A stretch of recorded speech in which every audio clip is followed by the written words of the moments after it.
Baik pemirsa, kita akan membahas mengenai sistem ganjil genap yang mulai diuji coba di musim mudik tahun 2025 kali ini. Kita akan membahasnya kembali bersama dengan sejumlah narasumber, tapi sebelumnya kami akan mengajak Anda untuk melihat bagaimana situasi terkini di kilometer 166 Cipali bersama rekan kami Rizka Salsabila di sana. Selamat malam Rizka, bagaimana pantauan Anda malam hari ini? Apakah sudah terjadi peningkatan arus lalu lintas yang menggambarkan aktivitas pemudik ini juga sudah meningkat di sana? Ya, selamat malam Kenana dan juga pemirsa. Dari pantauan arus mudik di kilometer 166 ini memang masih terpantau lancar, dan juga tadi di rest area tempat kami mengabarkan ini tidak terlalu ramai. Namun ada beberapa pengemudi ataupun pengendara pemudik ini beristirahat di sini. Nah, salah satu juga mau tanya-tanya nih mengenai salah satu rekayasa lalu lintas yang akan diberlakukan. Nah, dengan Bapak siapa Pak? Pak Anton. Bapak, nah dari mana nih Pak? Mau kemana? Dari Jakarta Kalideres, mau ke Semarang Purwodadi tepatnya. Ini istirahat pertama atau sebelumnya udah istirahat Pak? Pertama. Iya. Gimana tadi Pak perjalanan? Ada kepadatan nggak Pak? Macet atau? Ada sedikit kepadatan sebelum masuk ke tol Cikampek. Habis itu udah dibuka jalan. Ya Pak, kan salah satu rekayasa lalu lintas di arus mudik ini tidak hanya kontraflow, one way, tapi juga ada ganjil genap. Nah, Bapak nih sebagai pemudik, tanggapannya seperti apa Pak dengan adanya? Ya, bagi saya sih kalau ganjil genap ya kurang setuju ya. Masalahnya ini kan mau lebaran, jadi orang terhambat gitu. Jadi orang juga pengen cepet-cepet sampai. Ya, pengen cepet-cepet sampai, kalau kena itu kan jadi aduh kurang seneng dah gitu. Kalau dari Bapak sendiri, ini sejauh ini perbedaan dengan tahun kemarin bagaimana Pak? Apa lebih lancar kah atau bagaimana? Oh, sebenarnya lebih lancar sekarang. Oh, iya. Dan gimana Pak? Jalannya benar-benar longgar. Oh iya. Ya, tadi dari rumah kira-kira jam berapa Pak? Jam 2 lah kurang lebihnya. Cepet ya Pak, udah sampai sini? Cepet ya. Yang agak lama sana paling ya sekitar sejaman dah macetnya. Nggak, itu terus lancar. Itu pun kita kecepatan 80, 100 gitu. Nggak sampai kebut gitu. Mungkin ada pesan-pesan untuk keluarga yang menunggu di Semarang Pak, nanti nih dengan bersama keluarga datang. Maksudnya pesan gimana tuh? Pesan nih bentar lagi kan udah mau lebaran, bentar lagi sampai gimana Pak? Ya sebentar lagi kita sampai di kampung, doain lah mudah-mudahan selamat sampai tujuan gitu. Terima kasih Bapak Anton, selamat kembali beristirahat. Ya Kenana dan juga pemirsa, seperti itu salah satu pengemudi ataupun pengendara atau pemudik yang beristirahat di kilometer 166 ini. Yang mana memang di sini sendiri fasilitasnya sangat memadai, mulai dari tempat ibadah, SPBU, SPKLU, hingga berbagai macam kuliner untuk berbuka puasa ataupun sahur. Sementara itu demikian Kenana.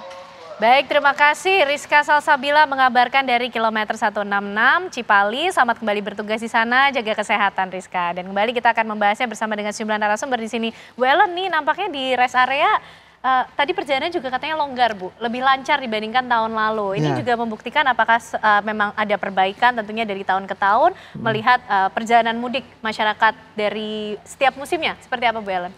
Ya, sebenarnya kalau dilihat itu banyak faktor. Salah satunya libur sekarang lebih diperpanjang. Ya, jadi ada orang sudah bisa pulang kampung lebih awal gitu ya. Dan diumumkannya jauh hari sebelumnya. Tapi ada juga faktor mungkin secara ekonomi sekarang agak kurang tidak baik-baik saja gitu ya. Sehingga banyak juga yang ya sudahlah nggak pulang kampung dulu tahun ini gitu ya Pak ya. Jadi itu juga saya melihat kemungkinan juga ada seperti itu. Jadi tidak banyak juga orang pulang kampung. Buktinya Jakarta sampai sekarang masih macet gitu ya. Oke, baik. Nggak tahu besok gitu ya. Baik, Bu Ellen, tapi kembali kita kalau melihat bagaimana kemudian penerapan sistem ganjil genap yang mulai diuji coba di musim mudik tahun ini, termasuk kalau kita bicara mengenai penerapan sanksi hukumnya mungkin Bu, yang kemudian mulai diterapkan kepada para pengendara atau para pemudik, meskipun tadi juga pihak kepolisian menyatakan ini kan operasi kemanusiaan, jadi langkah-langkah preventif sebelum yang kemudian diterapkan lebih dulu, sifatnya anjuran dan himbauan. Tapi kalau Bu Ellen melihatnya seperti apa? Ya sebenarnya kalau himbauan itu ya berarti baru seperti uji coba gitu ya. Untuk dilihat gimana sih efektivitasnya. Jadi polisi juga belum tahu nih efektif apa tidak gitu.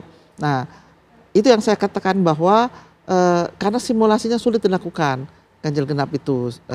Kalau kontraflow dan satu arah itu kan mudah sekali disimulasikan dengan teknologi IT-nya itu ya. Nah sekarang kalau ganjil genap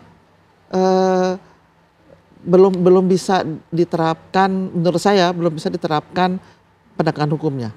Penegakan hukum masih berupa ini kan masih berupa himbauan. Jadi penegakan hukum itu nanti tolong dipelajari seperti apa ya, karena ya kamera etle kan yang akan memantau itu, dan menurut saya sosialisasi harus lebih kencang sebelumnya supaya bisa dilakukan kalau mau dilakukan gitu. Jadi evaluasi dan sosialisasi. Bu, tapi kalau melihat timingnya sendiri, ini kan musim mudik sudah berlangsung ya Bu ya, mungkin sudah ada yang sampai di tempat tujuan atau masih dalam perjalanan juga. Tapi pilihan mengenai penerapan ganjil genap masih mungkinkah untuk menjadi opsi diterapkan begitu di musim mudik tahun 2025 kali ini? Kalau memang masih mungkin, pada situasi semacam apa Bu Ellen? Ya sebenarnya kita harus dengar dulu. Ini dari kepolisian kan yang mengusulkan itu apa sih yang menjadi dorongan atau menjadi alasan sehingga mau menerapkan ganjil genap? Ada dua yang sudah berjalan kan itu, kontraflow dengan one way. Nah apa yang terjadi dengan dua ini sehingga harus tambah dengan ganjil genap? Nah itu yang tolong disampaikan sehingga ada alasan lah kenapa harus diterapkan itu. Jadi kalau itu alasannya bisa diterima dan masyarakat bisa mengerti bahwa kalau dengan ganjil genap maka akan lebih lancar, itu kan tujuannya itu, lebih selamat dan lebih lancar. Nah silakan diterapkan. Tapi kalau itu cuman tiba-tiba mau ganjil genap gitu ya, dengan ganjil genap itu kan contoh manajemen lalu lintas di dalam kota. Bukan antar kota sebenarnya, itu dalam kota. Jadi efeknya dilakukan di dalam kota. Dalam kota ya? Karena itu tadi seperti Pak Rian mengatakan bahwa harus ada ininya. Kalau nggak bisa mobil kita hanya ganjil, kita harus naik apa? Ada ininya. Ada trade off-nya tadi.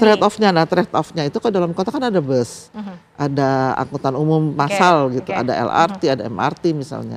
Kalau itu belum ada, saya pun nggak setuju ada ganjil genap. Tapi karena sudah ada, boleh. Tapi kalau di jalan tol apa? Ininya trade off-nya kan nggak ada.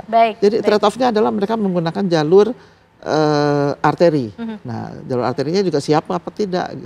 Baik. Pak Rian, nih hukumnya seperti apa ketika suatu kebijakan kemudian mulai diuji coba, penerapan hukumnya atau sanksinya boleh diberlakukan pada saat seperti apa? Gimana Pak Rian? Nah, ini karena kuliah kebijakan publiknya kurang mantap. Kita selalu berpikir negara hukum itu kalau salah dihukum. Enggak, kebijakan publik itu tidak selalu hukum.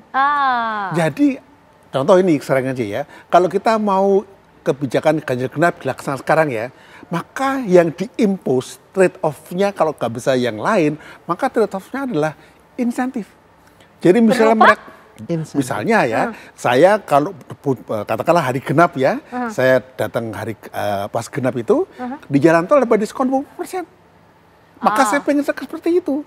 Atau kemudian ada insentif lain. Misalnya yang ganjil itu antriannya cuma 1 lajur. Yang genap 2-3 lajur. Menarik Pak Rian. Tolong nanti masyarakat juga harus tahu ya bahwa yang namanya kebijakan publik atau kalau dilanggar suatu itu bukan masalah dihukum apa tidak. Sesuatu itu bisa ganjarannya, bisa insentif, bisa disinsentif. Dengan demikian kalau cuma hukuman doang, itu namanya negara penjajahan. Jadi kita harus kaya. Nah itu jadi kaya. Contoh di Malaysia itu, apabila orang pulang mudik ya, ada mudik juga mereka. Kalau pada hari tertentu, maka tolnya gratis. Kalau udah dekat, enggak. Jadi mereka milih ke sana. Itu kebijakan insentif. Jadi harus cerdas. Jadi kebijakan publik bukan berarti dibuat aturannya, jangan langgar dan enggak. Jadi kita harus kaya. Nah kita kasih masukan pada teman-teman di Polri ini supaya nanti tidak serba hukum. Nanti gak manusiawi ikut istilahnya Ibu Ellen tadi ya gitu. Baik. Tentunya sejumlah sistem ini sudah dipersiapkan untuk mengawal bagaimana perjalanan para pemudik di musim mudik tahun 2025 ini. Yang pasti tentunya keselamatan nomor 1, keamanan, kemudahan dan juga kenyamanan bagi para pemudik. Terima kasih Pak Rian, terima kasih Bu Ellen malam hari ini sudah hadir di Apa Kabar Indonesia Malam untuk bisa ikut mengawal bagaimana perjalanan para pemudik kita di tahun ini. Dan pemirsa tentunya Apa Kabar Indonesia Malam masih akan kembali hadir untuk Anda dengan sejumlah informasi lainnya. Sesaat lagi kami kembali.